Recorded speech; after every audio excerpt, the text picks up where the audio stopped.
In 1996, our next speaker faced an 18-year-old Kobe Bryant on the court for the first time. Midway through the game, while playing, Kobe asked him for tips on his jump shot.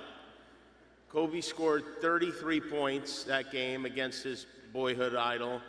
Michael scored 36 and won the game too. Please welcome Michael Jordan.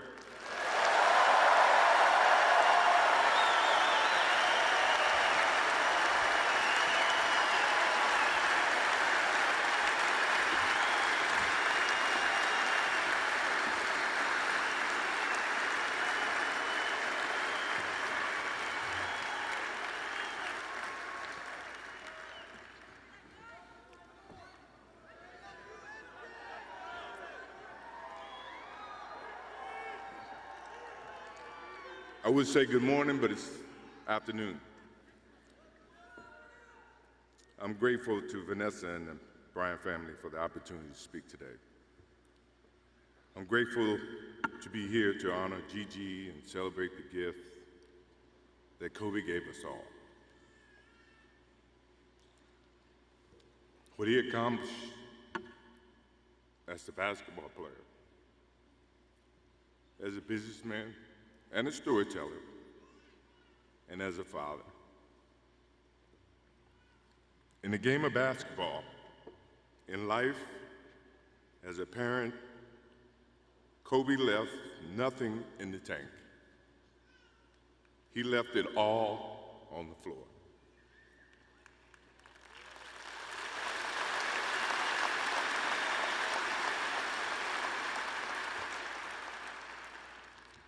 Maybe it surprised people that Kobe and I were very close friends, but we were very close friends. Kobe was my dear friend. He was like a little brother. Everyone always wanted to talk about the comparisons between he and I just wanted to talk about Kobe.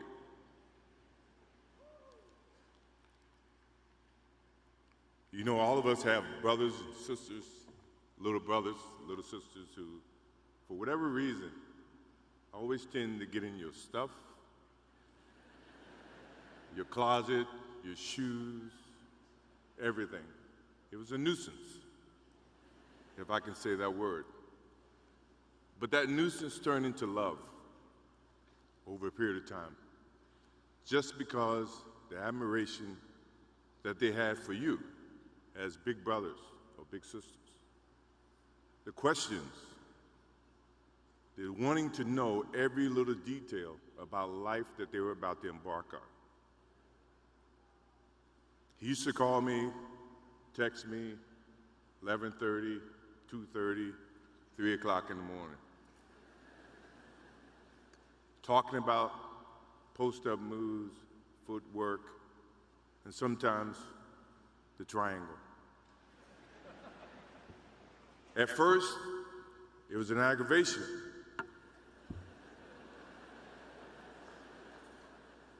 But then it turned into a certain passion. This kid had passion like you would never know. And it's an amazing thing about passion. If you love something, if you have a strong passion for something, you would go to the extreme to try to understand or try to get it. Either ice cream, Cokes, hamburgers, whatever you have a love for. If you have to walk, you would go get it. If you have to beg someone, you would go get it. What Kobe Bryant was to me was the inspiration that someone truly cared about the way I played the game or the way that he wanted to play the game. He wanted to be the best basketball player that he could be. And as I got to know him, I wanted to be the best big brother that I could be.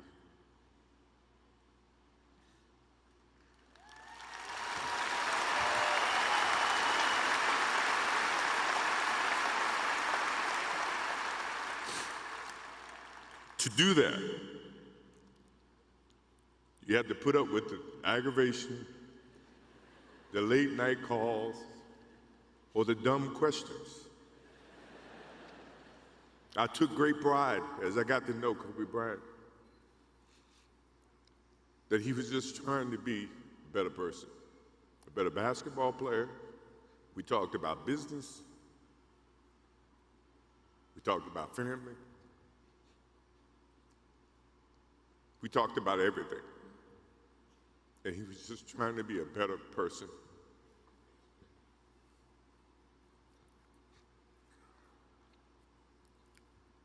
Now he's got me. I'll have to look at another crime meme for the next.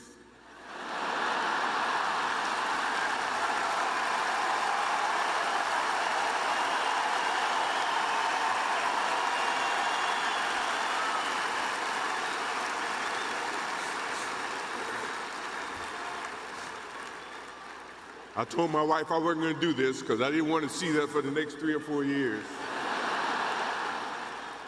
That is what Kobe Bryant does to me. I'm pretty sure Vanessa and his friends all can say the same thing. He knows how to get to you in a way that affects you personally, even though if he's being a pain in the ass. But you ever have a sense of love for him in the way that he can bring out the best in you. And he did that for me. I remember maybe a couple of months ago, he sends me a text.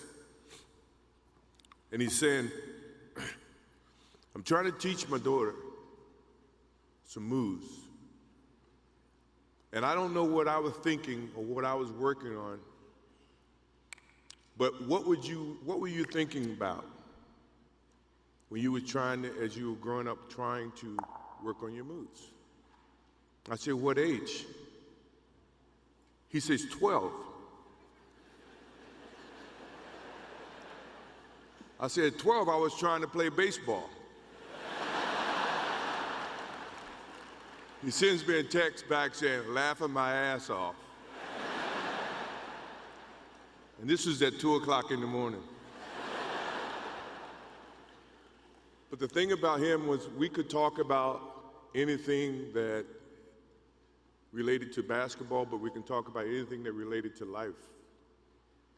And we, as we grow up in life, rarely have friends that we can have conversations like that.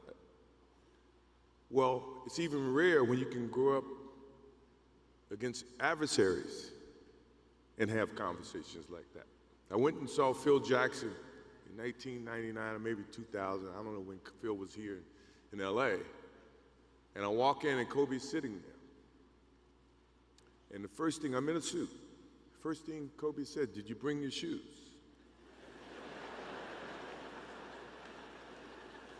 No, I wasn't thinking about playing. But his attitude to compete and play against someone he felt like he could enhance and improve his game with.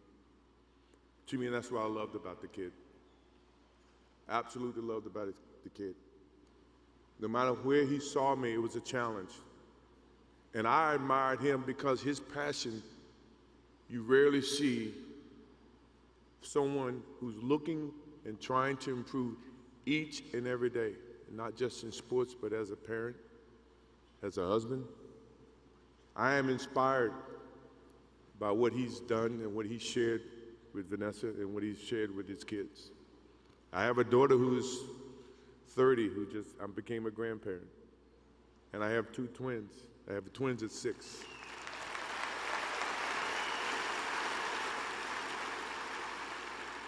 I can't wait to get home to become a girl dad and to hug them and to see the love and the smiles that they bring to us as parents.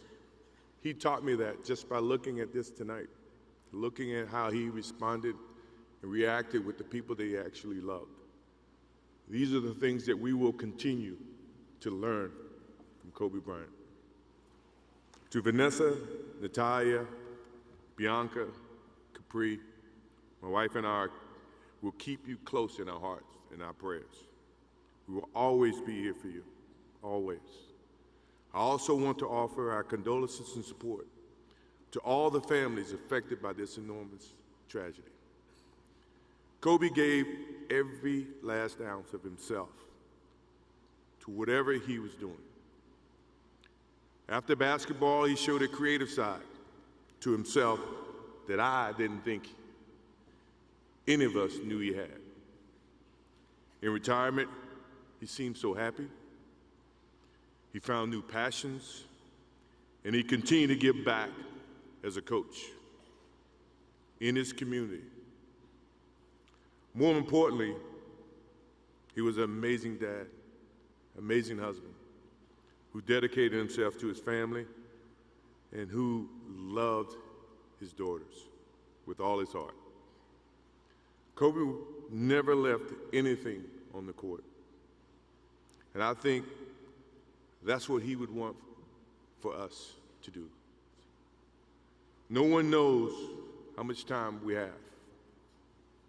That's why we must live in the moment. We must enjoy the moment. We must reach and see and spend as much time as we can with our families and friends and the people that we absolutely love. To live in the moment means to enjoy each and every one that we come in contact with. When Kobe Bryant died, a piece of me died. And as I look in this arena and across the globe, a piece of you died, or else you wouldn't be here. Those are the memories that we have to live with and we learn from. I promise you, from this day forward, I will live with the memories of knowing that I had a little brother that I tried to help in every way I could. Please rest in peace, little brother.